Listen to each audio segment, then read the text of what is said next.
Hey everyone, it's Rajiv and welcome to my channel Rajiv's Reviews, where I post videos about my book reviews and other book related topics. In this video, I am going to be giving my review of a book that I have been anticipating for quite a few weeks now from one of my favorite Indian authors, and that book is The Rule Breakers by Preeti Shenoy. The Rule Breakers is an Indian contemporary realistic fiction that follows the life of 20-year-old Veda, who lives with her family in this place called Joshimath under the wonderful backdrop of the Himalayas. Veda is really smart and she excels in all her work and studies, and she has aspirations of becoming a college lecturer when she grows up.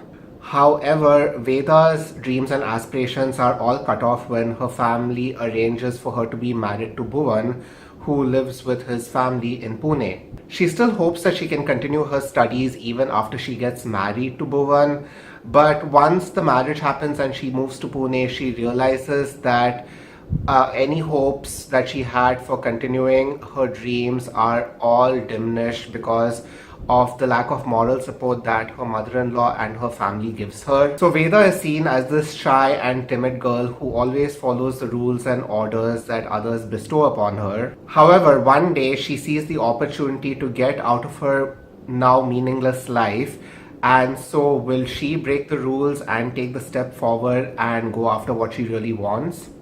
Okay, so before I start on my review, I just want to say that Preeti Shenoy is one of my favorite Indian contemporary authors of the recent time. This book officially released yesterday on September 17th, 2018, and I had already pre-ordered my ebook copy, which I got yesterday, because I really could not wait for the paperback to be shipped to me. So as soon as I came back home from work, I pushed everything else aside and I just sat down and read this book for 6 hours straight. However, sad to say, I was disappointed with The Rule Breakers.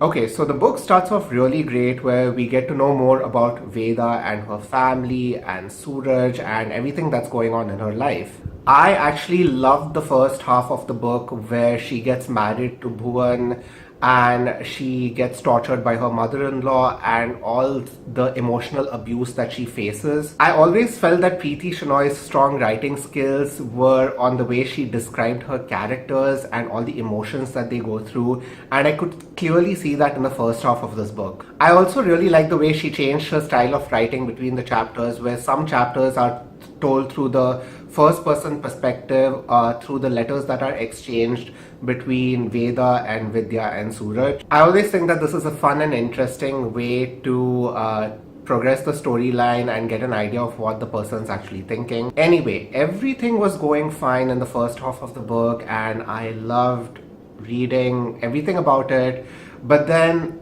it started to change as soon as Veda joins that Sankalp program. So there are 3 main reasons why I thought that the book went downhill in the second half. The first problem being, in the second half of the book, there are a lot of new characters that are introduced with their own subplots and sub-stories, which I really did not care for.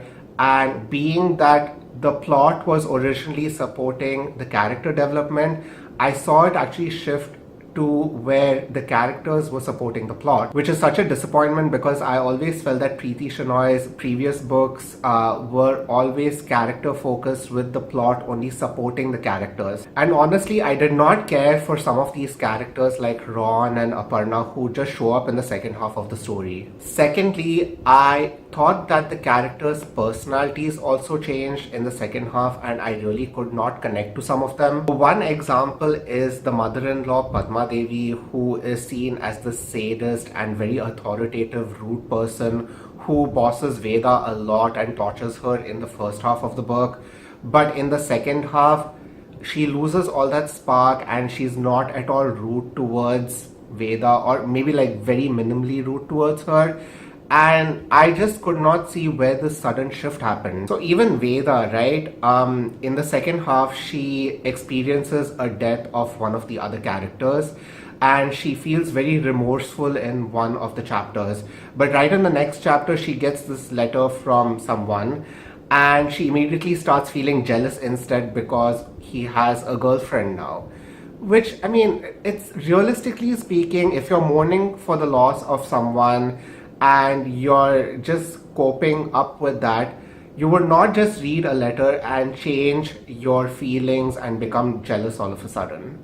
And thirdly, when I initially picked up this book, I thought that it was going to be about Veda and how she's this very quiet and shy girl who follows all the rules, and how she does not get to live her dreams because of that, and she eventually breaks some of the rules to follow her ambitions and aspirations. Okay, so while this is somewhat the theme of the book, I really felt that it was not executed properly, because even in the second half, we mainly see that Veda is only supporting Kanika and Ron, who are actually courageous and who are the driving force over all the activities that they're doing. And Veda is just like sidelined and she's just supporting them. So you really do not get to see her spread her wings much in the book, which is kind of a disappointment. So if you have read some of Preeti Shenoy's earlier novels like The Secret Wish List and 100 Little Flames, which are actually personally one of my favorite books of hers, you will see that the characters are consistent, the pacing is consistent, and the characters are the main focus of the book, which you can relate to, and the plot and whatever that happens to them just supports their development and not the other way around. Anyway, that's not to say that this book is totally bad. I thought the author had put in some really good points here and there with some really profound messages, and like I said, I really enjoyed the first half of the novel, and it also highlights some really key important issues that we face in the Indian society, like the poverty-stricken people and also the LGBTQ related issues. Overall, I am a huge fan of the author, but I had really high expectations of this novel, and I ended up being disappointed for it because I really felt that she had the potential to come up with something better. So that is why I give this book a rating of only 3 out of 5 stars. Please click on the like if you enjoyed this video and if you thought my review was insightful, and please do share your thoughts and comments on the section below. Don't forget to subscribe and click on that bell icon to get notifications on whenever I post something new in my channel, because I do read a lot and post regularly as well. Thank you for watching and take care. Bye.